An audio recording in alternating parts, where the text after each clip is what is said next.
On va se tutoyer sur Twitch et sur RCF en Lorraine. Michael Massiantonio. Suite d'On va se tutoyer sur RCF et sur Twitch avec Guillaume Gérard Cherki et Apolline Benoît-Gonin pour un nouvel entretien autour de la précarité alimentaire étudiante. La thématique de ce soir à retrouver avec notre invitée Emma Gherardi et une première question d'Apolline. Alors, la question va être très simple. Est-ce que déjà tu peux nous expliquer ce qu'est la précarité alimentaire et comment est-ce qu'elle arrive, enfin, comment est-ce qu'elle touche les étudiants? Donc la précarité alimentaire, c'est toutes les difficultés, notamment financières, qui vont faire obstacle à l'alimentation en général, mais aussi à une alimentation qui va être suffisante, saine, équilibrée. Et la manière dont elle touche les étudiants, déjà, il faut savoir que d'après un sondage de la FAGE, donc, qui est le principal syndicat étudiant, il y a 20% environ des étudiants qui ne mangent pas à leur faim. Donc on voit que ça touche quand même un étudiant sur 5, ce qui est assez important, je trouve. D'accord. Et en quoi, du coup, une alimentation équilibrée a une importance sur le moral ou même la réussite des étudiants, selon toi? Déjà, ça a un impact sur leur santé physique, donc ce qui a fortement du coup un impact sur leur réussite, sur le fait qu'ils soient en forme, etc. Et même au niveau de leur état psychologique, ça va les influencer, fait de se sentir bien dans leur corps, dans leur tête, d'être en forme, etc. Et pour porter des problématiques comme celle-ci, tu as donc lancé le projet Le Moral dans ton assiette avec ton groupe d'Infocom. Pourquoi avoir choisi ce sujet ? Alors, on a choisi ce sujet tout d'abord parce qu'on voulait un projet qui touche les étudiants. On aurait pu faire un projet un peu sur tout et n'importe quoi dans l'idée. Et on voulait quelque chose qui nous permette, à travers de ce projet, de se mobiliser pour les étudiants. On se rend compte, nous-mêmes, on a la chance de pas forcément être touchés, mais on se rend compte justement que l'alimentation, c'est quand même hyper important dans la vie. Encore plus dans un étudiant qui a des journées bien chargées et tout ça.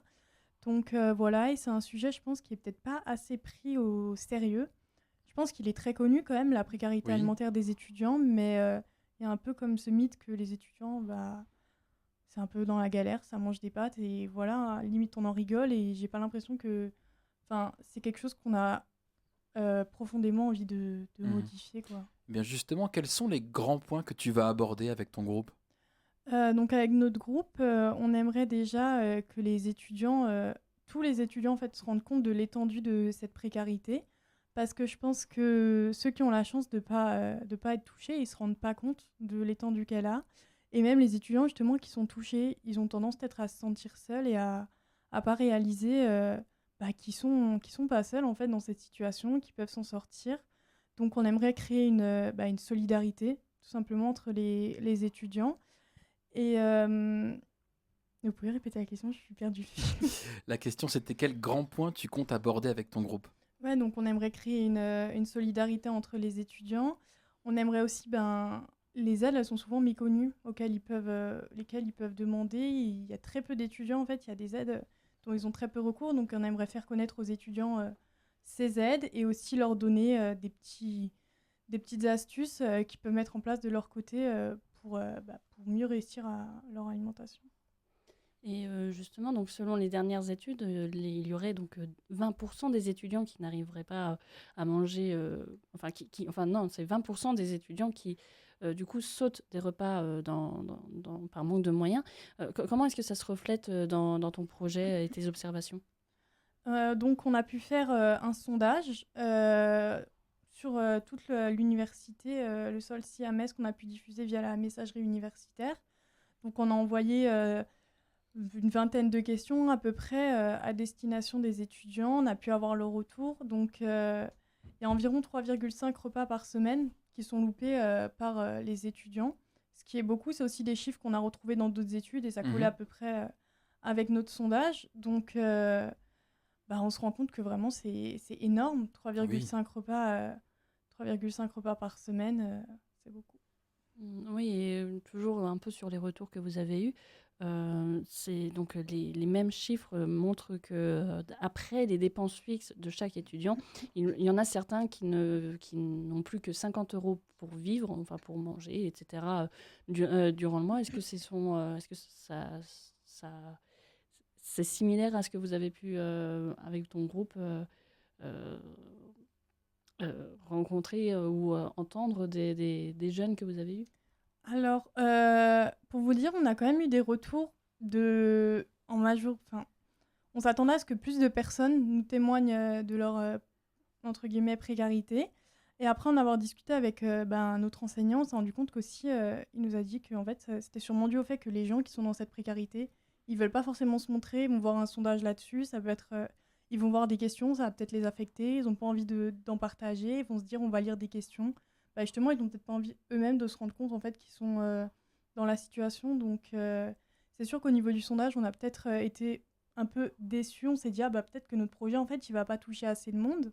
Après, on a réalisé aussi 2 entretiens Mhm. avec des étudiants. Bah, ça, au début, on a eu un peu de mal à trouver justement des étudiants qui voulaient en parler à nouveau. Et à ce niveau-là, par contre, on s'est rendu compte que oui, il y a vraiment des étudiants qui sont touchés, qui ont du mal à se nourrir, qui vont manger des pâtes, qui vont voilà, sauter des repas. Et dans ton projet, justement, en parlant de plats, tu as inclus des recettes qui sont peu coûteuses et des bons plans alimentaires. Est-ce que tu peux nous en parler un petit peu plus?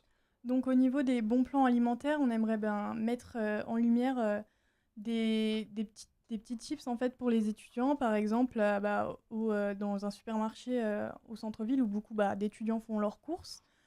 Très peu le savent, mais avec par exemple la carte de fidélité et la carte étudiant, on peut avoir 10% cagnoté, donc c'est beaucoup, c'est des petites astuces comme ça, ou faire part des Too Good To Go à Metz, ou ce genre de choses qui peuvent être des bonnes alternatives.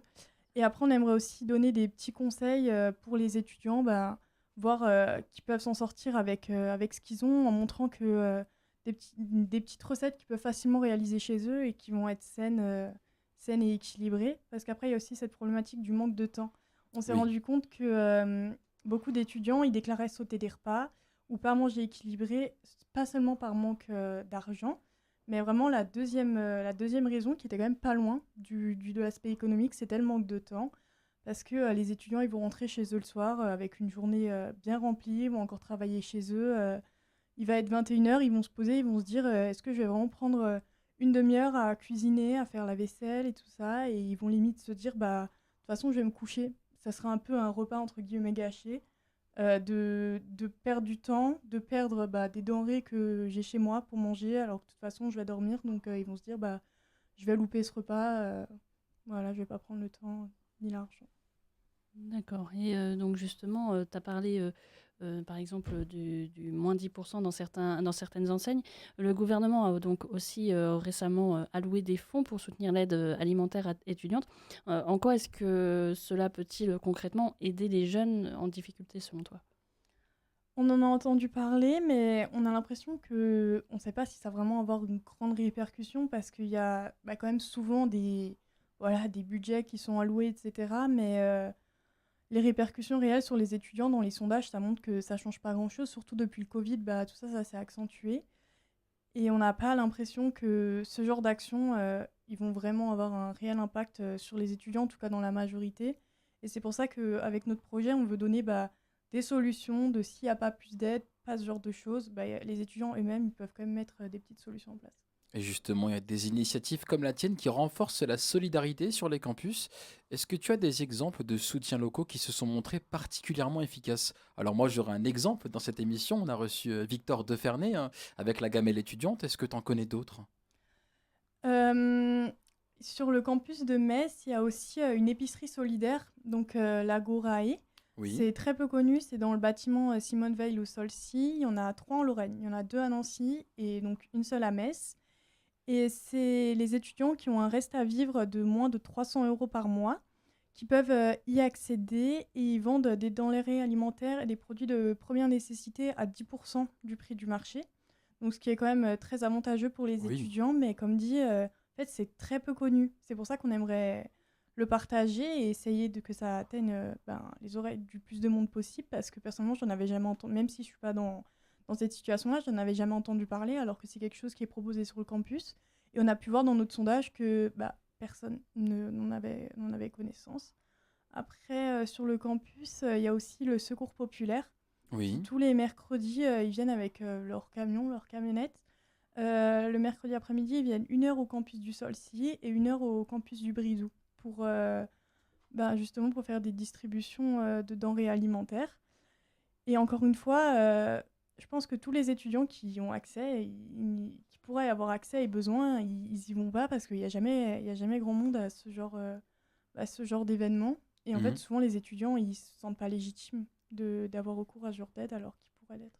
Et en parlant d'événements, justement, tu as une autre casquette. Emma, tu es la présidente de l'association ICM, qui représente les étudiants en information et communication.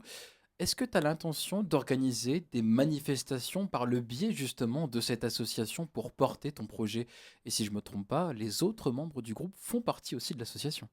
Oui, c'est ça. Donc, mes camarades Manon Gélinet, Laura Bléschmidt et Méline Camarda, donc elles sont aussi membres de l'association et donc elles prennent part au projet. Je ne sais pas si on va vraiment utiliser l'association dans ce sens-là. On va du coup organiser très sûrement une collecte alimentaire à la fin de l'année. Ça serait notre objectif. Oui. Pour le projet, peut-être le relayer par ICM, mais comme on a déjà prévu de relayer les projets d'autres camarades pour leur donner aussi de la visibilité pour que les causes qu'ils portent soient vues par le plus grand nombre. Donc je pense pas qu'on va vraiment utiliser l'association comme un plus, mais juste pour repartager, donner de la visibilité comme avec d'autres Oui, ben choses. justement, en parlant des questions de visibilité, il nous reste un peu moins d'une petite minute.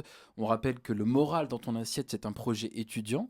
Quels sont les moyens mis à disposition par l'Université de Lorraine pour vous aider à faire votre promotion? Alors, pour le moment, pas grand-chose. Après, on est dans toute l'étape plutôt d'organisation du projet et ça sera mis en place concrètement au deuxième semestre de notre année.